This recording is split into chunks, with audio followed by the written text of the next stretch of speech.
Hey guys, this is another video in what I'm calling Locality Boa Basics, and this is just real nuts and bolts practical things that lots of keepers want answered. So I'm hoping they're quick, I'm hoping they're short, and I'm hoping they're useful. Today's subject is the shedding on Locality Boas, and obviously snakes shed for when they grow, but there are also some other reasons that they shed. One of the more commonly known ones is after an ovulation. It's called a post-ovulation shed, and with boa constrictors, it's kind of mythical. And if you get it, people start to use that as a timeline for birth.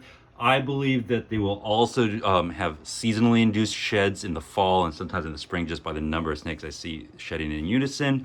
And then they will shed for other reasons like healing wounds or sloughing parasites and things like that. So those are the reasons they will shed, and I'm just going to go over the basic process and how I care for them through those processes. And so I have a few snakes that are actually shedding right now, which is why I'm making this video. And this is Ava. She is about 6 foot long Argentine boa, and she is what I would call in deep blue, or I've also heard this called going opaque. I used to call it going milk, but haven't really heard other people say that. Might have just been something I made up by myself. But if you can see, their eyes are going to become very kind of overcast, and the rest of their body as well is experiencing that, but especially depending on the snake, it can be hard to see. I'll actually tell you, these Argentines are a little hard to tell when they're shedding other than their eyeballs. Sometimes I miss it, but here, you can see, I don't know if you can see around her neck, there's a little bit more like a little pinching. It's just looking a little saggy and loose.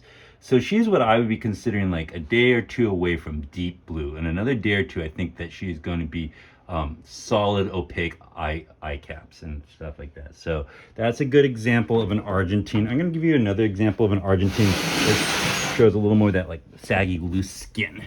So this is her counterpart, not a mate because they haven't been mated. But do you see how there's kind of getting this little dimpling in the skin? Like, do you see how it's starting to fold around the neck? Those are all common signs. And so the total shedding, the time from shedding to or from going into shed, sorry about that, to them shedding is about 7 to 14 days, depending on life cycles, times a year, ages of snakes, temperatures, things like that. So I will give you those examples. I'm also going to give you an example of a true red tail that is in blue, going opaque.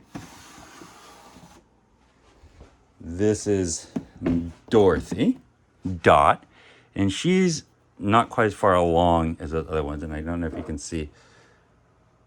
It's a progression of the overcast, and see on the coloration on the true red tails, you can see it more, but their bellies will also turn milky. And so the physiology behind this is over the course of 7 to 14 days, usually on average, what will happen is a layer of fluid builds up under the skin that helps it separate. That's what makes them look like they're going milky. You'll see all those signs I just described. And at some point, they will go back almost like they've shed. Their eyes will go clear. They will almost look like you shed, except for they don't look nice and fresh and clean. And that is, I'll actually just tell you that when I had my first snake, at that period, I thought that my snake had shed. It was a mystery why I couldn't find the shed, and I concluded that it ate it. But once they go clear again, they're probably going to shed in the next couple of days. And so that's just what I will tell you. And how you care for these animals during shed is real easy. Easier than getting her back in the box.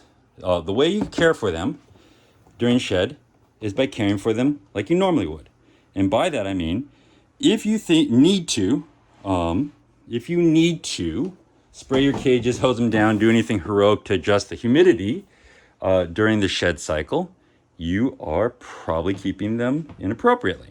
So that's what I will tell you. The only thing I will do is just make sure that their humid hides are wet, and I will spray them down as soon as I see them clear back out. So that's another thing I'll do. Actually, I'll put you right back in your home. That's actually where you want to go. It's funny, snakes know where they live, I'm pretty sure, and they'll fight you to go somewhere else, but they'll go right back home. So that's just that. But the only real thing I'll do is just make sure that their humid hides, like I have another video that I made, all their humid hides will be sufficiently wet. And maybe once I notice that they go clear, again, I will go in and just mist them once. But I also mist my collection once or twice a week, depending on how dry it is anyways. And so that usually just happens. But if you are having to change your husbandry around shedding time.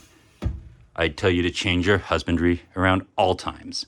And the one exception to that will be is, I will say, if you know that your husbandry is good, your humidity is good, and you're chronically getting terrible sheds, there are reasons for that that are bigger picture health reasons. So I'm just going to mention that right now so that you, if you start to see something, you're like, man, I know that I'm on point. I have 10 other boas. This is the only one that's consistently giving me problems. I start to be thinking about other things, other issues, consulting friends, consulting vets, wondering about kidney function, things like that. So that being said, I'm just closing up snakes. I'm going to talk about what happens once they shed and what to do if you have a little bit of a tough shed. Because that's the other thing that I had happen is I had a snake have a tough shed. So, let's see. Close this up a bit. Sorry, just need to secure animals before. Once you get a shed, you should inspect the shed. And this is from a baby Amazon tree boa. And what you will see, what you want to see is a full intact shed. A perfect one. If you unravel it, it'll be snout to tip of tail. You should be able to see the eyelids, every tip of the tail, and everything. As you can see, this one got a little torn up.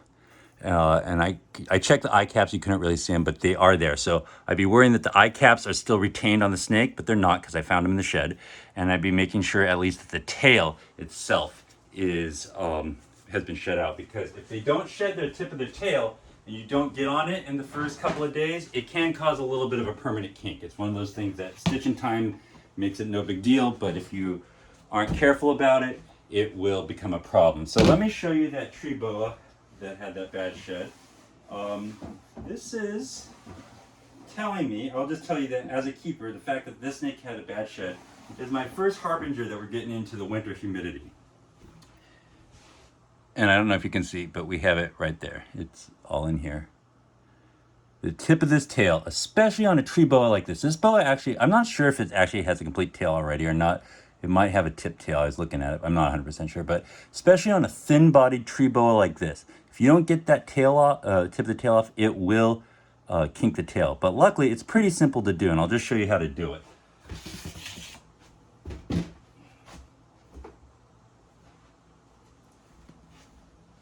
Plastic box with air holes filled with damp moss. This is actually just moss I just dug out of its enclosure.